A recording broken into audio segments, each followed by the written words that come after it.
Picture this. It's Monday morning, January 6th, 2026. You're 27 years old, standing in line at a Starbucks in Denver.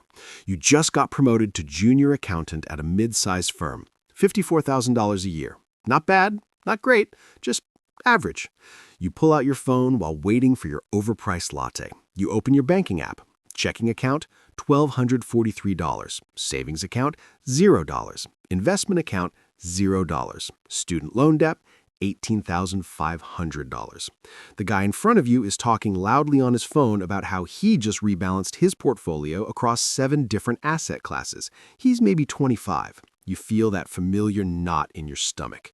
Your younger brother just texted you a screenshot of his Robinhood account. He's 23, still in college, and somehow has $8,000 invested across Bitcoin, Tesla, 3 different ETFs, and something called a Dividend Aristocrat Fund. Everyone around you seems to be playing a game you don't even know the rules to. Tell me if this sounds familiar. Every financial podcast, every TikTok investor, every Reddit thread is screaming the same advice. Diversify, diversify, diversify. Don't put all your eggs in one basket. Spread your risk. Buy a little bit of everything. But here's what nobody is telling you. When you're starting from actual zero, diversification is financial suicide. I'm going to prove to you mathematically why the advice that works for millionaires will keep you broke forever, why the path from $0 to $100,000 requires completely different rules than the path from $100,000 to $1 million, and why the financial industry has been selling you a strategy that's designed to fail. This is the 4-phase system. 4 specific stages. No gimmicks, no affiliate links. I'm not selling you a newsletter or a Discord server. Just 22 minutes of your time for a complete roadmap. If you're done feeling like everyone else knows something you don't, hit subscribe. I break down money math that actually makes sense. Now let's talk about the trap that's keeping 43 million Americans underwater. Here's the thing about financial advice that most so-called experts completely ignore. They tell you to build a balanced portfolio, mix stocks and bonds, add international exposure, include some real estate, throw in commodities for inflation protection, create a sophisticated, well-rounded investment strategy. But that advice was written for people who already have money. It completely misses the fundamental physics of wealth creation from nothing. There's a concept that explains this perfectly. It's called the capital threshold effect.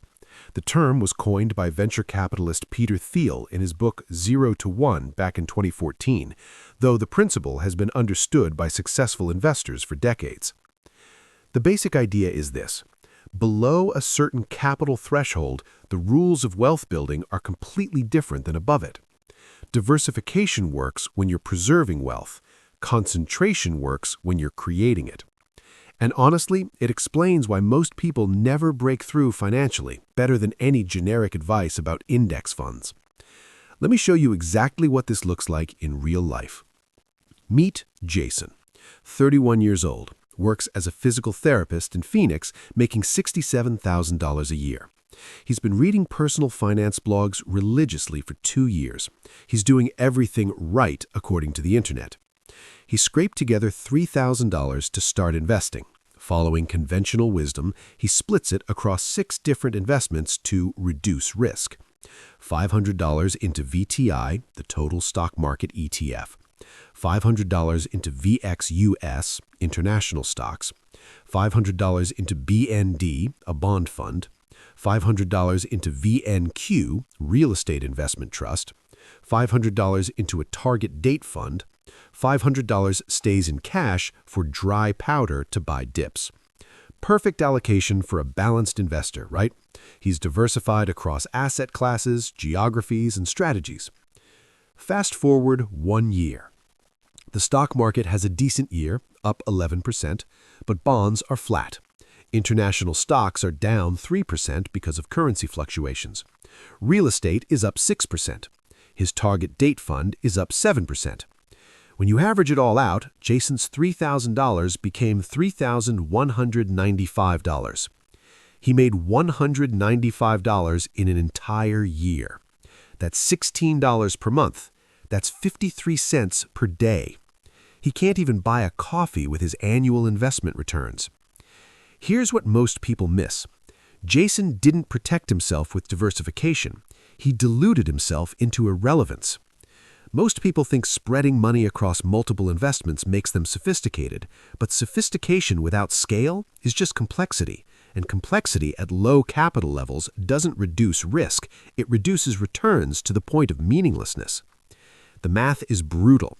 When you have $3,000 and you split it 6 ways, each position is $500. Even a 50% gain on one position only nets you $250. That's not life-changing. That's not even week-changing. Here's what actually happens when you're below the capital threshold. You don't need safety, you need velocity. And this is where the entire financial education ecosystem betrays you, because they're teaching wealth preservation to people who need wealth creation. Let me show you the numbers that the financial industry doesn't want you to see. According to the Federal Reserve's 2023 Survey of Household Economics, the median American under 35 has $7,000 in total investable assets. Not millions, not hundreds of thousands, 7,000. But here's where it gets really interesting. A 2022 study by Charles Schwab found that the average number of holdings in retail investor portfolios under $25,000 was 8.3 different positions. 8 different investments for an average portfolio of less than $25,000. You know what that means? Most young people have approximately $3,000 per position. Let's run the brutal math on what this actually costs you. Math breakdown number 1, the diversification tax. You have $10,000 to invest. You follow standard advice and create a balanced portfolio. $1,500 in large-cap U.S. stocks. $1,000 in small-cap U.S. stocks, $1,500 in international developed markets, $1,000 in emerging markets, $2,000 in bonds, $1,500 in real estate, $1,000 in commodities for inflation protection, $500 in cash. The market has a normal year. U.S. large cap returns 12%, small cap returns 14%, international returns 8%, emerging markets are flat at 0%, bonds return 3%, real estate returns 9%, commodities return 5%, cash returns 4%. Your weighted return, 1,500 times 1.12, plus 1,000 times 1.14, plus 1,500 times 1.08, plus 1,000 times 1.00, plus 2,000 times 1.03, plus 1,500 times 1.09, plus 1,000 times 1.05, plus 500 times 1.04 equals $10,736. You made $736. That's $61 per month. That's $2 per day. That's not a typo. Now let's look at the concentrated alternative. Math breakdown number 2, the concentration advantage. Same $10,000, but this time you concentrate. $9,000 in a single low-cost total market index fund. $1,000 in one sector you believe will outperform, let's say technology. The total market returns 11%. Your tech sector returns 22%, which happened in 2023, by the way. Your result, $9,000 times 1.11 plus $1,000 times 1.22 equals $11,210. You made $1,210. That's double the diversified approach. Same starting capital, same market conditions, radically different outcomes. But here's what changes everything when you zoom out. Let me introduce you to the concept of compounding asymmetry. Math breakdown number 3, the 5-year acceleration. Let's follow 2 investors over 5 years. Both start with $10,000. Both add $600 per month. Investor A, diversified Dana, splits everything across 8 different assets. Because of the dilution, her average annual return is 8.5% after accounting for the drag of bonds, cash, and underperforming international positions. After 5 years, $74,890. Investor B, concentrated Chris, keeps 90% in total market, 10% in high conviction bets. His blended return averages 10.5% because the total market does 10% and his conviction plays average 15%. After 5 years, $82,340. That's a $7,450 difference from the exact same monthly contribution. Think about that for a second. But wait, here's where most people mess up the analysis. They say, okay, but what if Chris's conviction plays fail? What if he loses money on that 10%? Fair question. Let's run worst-case scenario math. Math breakdown number 4, the downside protection test. Same setup, but this time, Chris's 10% high conviction bet completely fails, goes to 0, total loss. His 90% in total market still returns 10% annually over 5 years. Final result? $78,560. He still beats Dana by $3,670, even with his concentrated bet going to absolute 0. Read that again.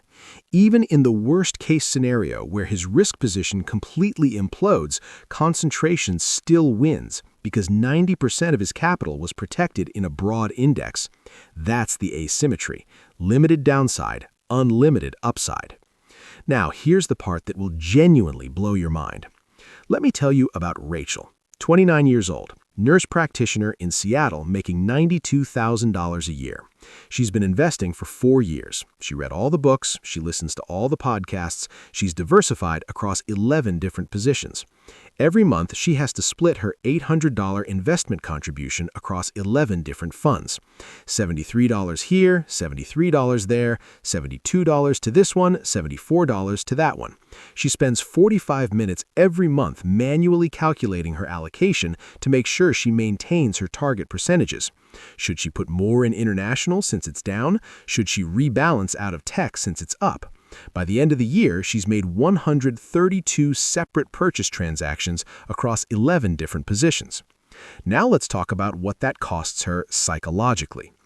A 2021 behavioral study from the Journal of Finance tracked 5,000 retail investors and found that investors who held more than 6 different positions checked their portfolios 3.7 times more frequently than investors who held 3 or fewer.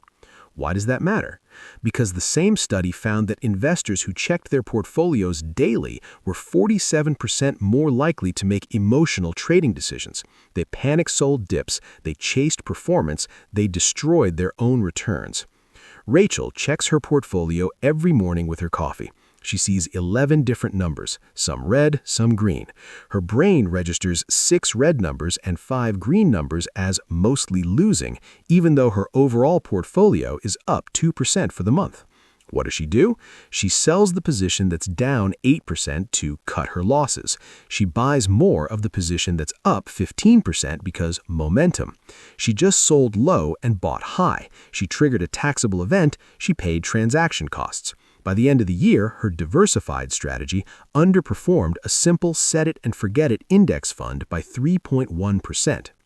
Here's what really gets me about this. The financial services industry has systematically convinced an entire generation that complexity equals intelligence. But let's look at what complexity actually costs at the wealth-building stage. Math breakdown number 5, the fee extraction. Most people don't realize that different asset classes have wildly different fee structures.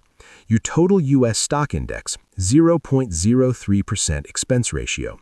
Your international fund, 0.11%. Your emerging markets fund, 0.18%. Your bond fund, 0.05%. Your real estate fund, 0.12%. Your actively managed small cap fund, 0.67%.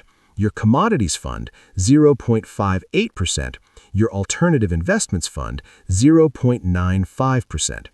If you have $25,000 diversified across these 8 funds with equal weighting, you're paying a blended expense ratio of approximately 0.34%.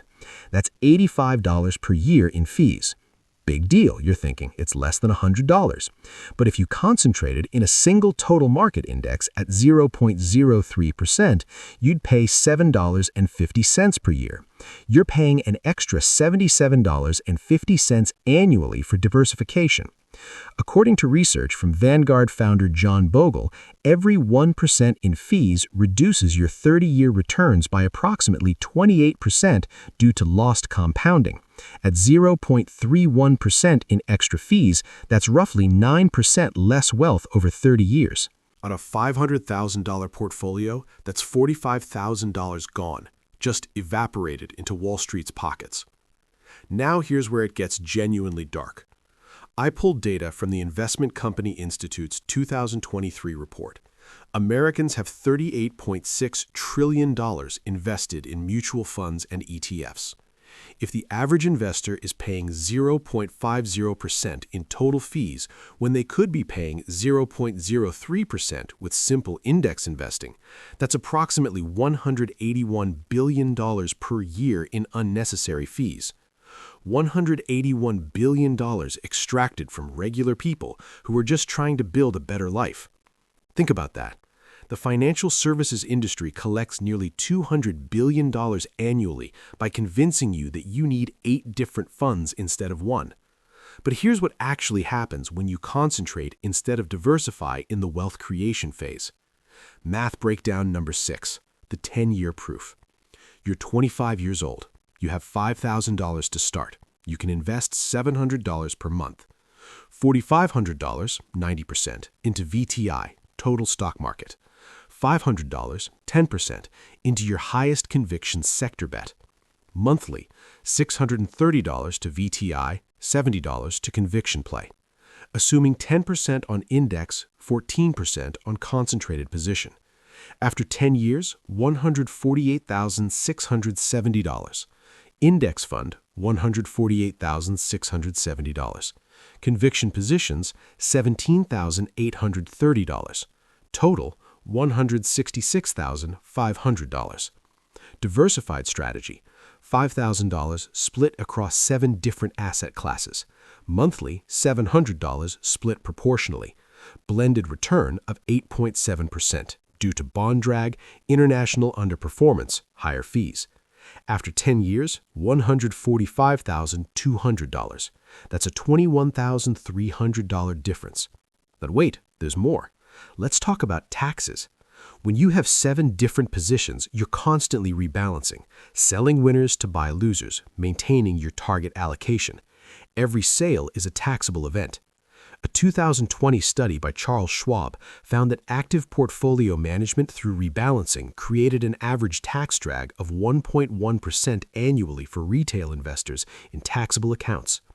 If you're in the 22% federal tax bracket and you're triggering $2,000 in capital gains annually through rebalancing, you're paying $440 in taxes that a buy and hold concentrated investor doesn't pay.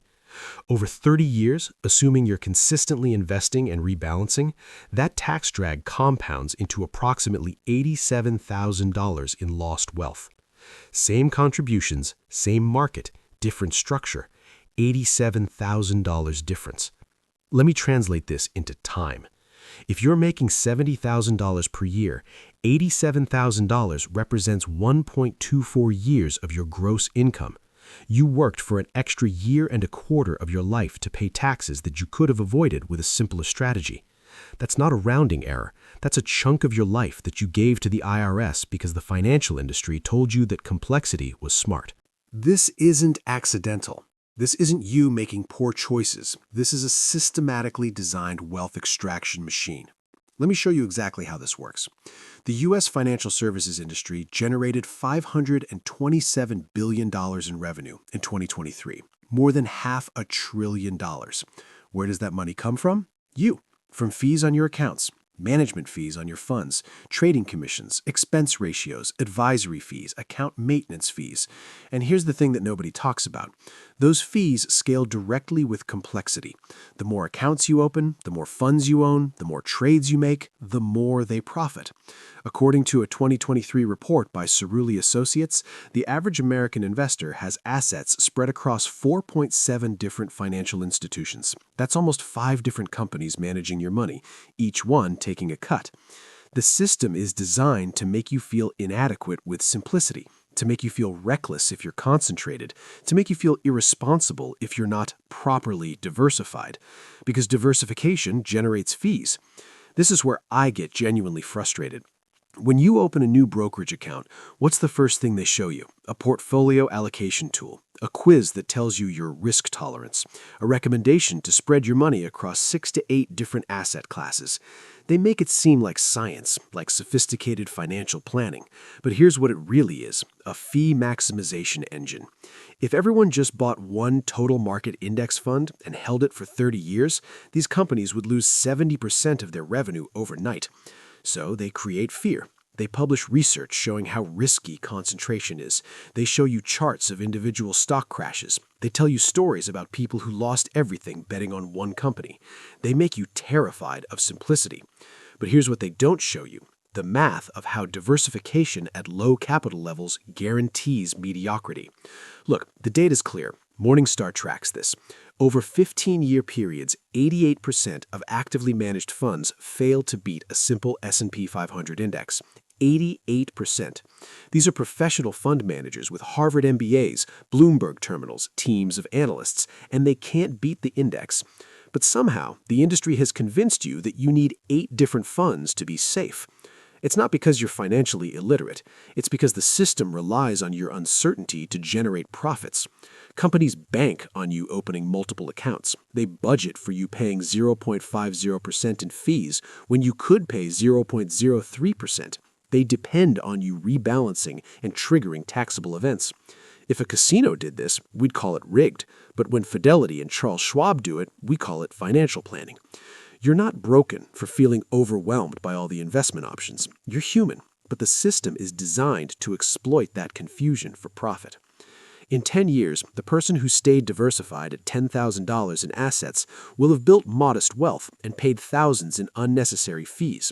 Meanwhile, the person who concentrated, stayed disciplined, and ignored the noise will have compounded their way to real financial freedom. The difference isn't intelligence, it's understanding who profits from your complexity. So what do you actually do with this information? The answer is not to dump your entire savings into a single penny stock and hope for the best. The answer is to embrace intelligent concentration through 4 distinct wealth-building phases. Here's the actual roadmap. Phase 1. Eliminate financial friction. Timeline: 3 to 8 months. Before you invest a single dollar, you have to remove the friction that's dragging you backward. This means high-interest debt, credit cards at 19%, personal loans at 14%. Anything above 7% interest is stealing your future. List every debt by interest rate. Ignore the total amount owed. Only rank by rate. Attack the highest rate with everything you have. Pay minimums on the rest. Why? Because eliminating 19% debt is a guaranteed 19% return. Show me an investment that delivers that without massive risk. Example: you have $8,500 in credit card debt at 21% APR. You throw $850 per month at it. In 11 months, it's gone. You just earned yourself a 21% guaranteed return while simultaneously freeing up $850 per month for the next phase. Phase 2. Build the stability buffer. Timeline: 6 to 10 months. You need defense before you play offense. Calculate your absolute minimum monthly survival cost: rent, food, basic utilities, minimum transportation, not your comfortable lifestyle, your survival number. Multiply by 4. That's your target supper. Put it in a high-yield savings account earning 4.5 to 5.0%. Ally Bank, Marcus by Goldman Sachs, wherever pays competitive rates with no fees. Automate the deposits. Make it invisible. Example: your survival number is $2,800 per month. Your target buffer is $11,200. You save $1,200 per month. In 10 months, you're protected. Now when life happens, and it will, you don't have to sell investments at the worst possible time. Phase 3. Concentrated acceleration. Timeline: years 1 to 8. This is where you build real wealth through strategic concentration. The protocol is simple. 90% of every investment dollar goes into one single broad-based low-cost index fund. I don't care if it's VTI, VTSAX, or FZROX. Pick one with an expense ratio under 0.05% that tracks the total U.S. stock market. 10% goes into one carefully researched, high-conviction position, not 5 different bets, one. A sector you understand, a company you've studied, a calculated risk. You invest monthly. You don't trade. You don't check daily. You let compounding do the work. Example, you invest $1,000 per month. $900 goes to VTI automatically. $100 goes to your conviction play in renewable energy infrastructure. In 8 years, with average 10% returns on the index and 13% on your sector bet, you've built approximately $140,000. You've crossed the critical $100,000 threshold through concentration, not diversification. Phase 4, intelligent diversification. Timeline, year 9+. Only after you've built substantial wealth, $100,000 or more, do you start to truly diversify. Now you add international exposure. You add bonds for stability if it makes sense for your goals. You consider real estate if it makes sense for your situation. But you diversify from strength, not from weakness. Example, you have $175,000. You shift to 50% U.S. total market, 25% international, 20% bonds, 5% real estate. Now diversification protects what you've built instead of preventing what you could build. Look, I need to be honest with you about something. This path requires patience. It requires discipline. It watches other people make flashy moves while you stay boring and consistent. This isn't a get-rich-quick scheme. This is a get-wealthy-for-certain system. The math is undeniable when you actually run the numbers. You're not stupid for starting small or starting late. You're smart enough to recognize that the game has different rules at different capital levels. The question isn't whether you're capable of building wealth. The question is whether you're willing to concentrate when everyone else is telling you to scatter. If this video exposed something about your finances you hadn't seen before, share it with someone who's stuck in diversification paralysis. This conversation doesn't happen enough. Thanks for watching, and I'll see you in the next one.